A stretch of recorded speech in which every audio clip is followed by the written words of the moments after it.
9970 വേക്കൻസിയുമായിട്ട് വന്ന നമ്മുടെ RRB ALP എക്സാംസിന്റെ CBT 1 exam കഴിഞ്ഞിട്ടുണ്ട്. CBT 2 എക്സാംസിനെ 2 പാർട്ടായിട്ടാണ് ഡിവൈഡ് ചെയ്തിരിക്കുന്നത്. Part A and part B. Part ബിയിൽ നിങ്ങൾ ഏത് ട്രേഡാണോ എടുത്തിരിക്കുന്നത് അതനുസരിച്ച് തന്നെയായിരിക്കും സിലബസ് വരുന്നത്. പക്ഷേ പാർട്ട് എയിൽ സിലബസ് വരുന്നതെന്ന് വെച്ചാൽ maths, reasoning, basic science and engineering, ഈ 3 ടോപ്പിക്കിൽ നിന്നാണ് സിലബസ് വരുന്നത്. Part B qualifying നേച്ചറാണ്. 35% മാത്രം വാങ്ങിച്ചാൽ നിങ്ങൾക്ക് ക്വാളിഫൈ ചെയ്യാം. പക്ഷേ പാർട്ട് എയുടെ മാർക്ക് ആയിരിക്കും നിങ്ങളുടെ CBT സ്കോർ ഡിസൈഡ് ചെയ്യുക. അതുകൊണ്ട് തന്നെ പാർട്ട് എ വളരെ വളരെ വളരെ ഇമ്പോർട്ടൻ്റ് ആണ്.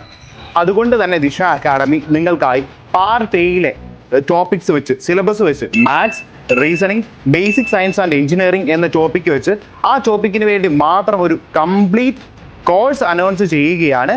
999 ആയിരിക്കും ഈ കോഴ്സിന്റെ ഫീ വരുന്നത്. ഈ കോഴ്സിനെ കുറിച്ച് കൂടുതൽ അറിയാൻ നിങ്ങൾ താഴെ കാണുന്ന നമ്പറിൽ കോൺടാക്ട് ചെയ്യുക.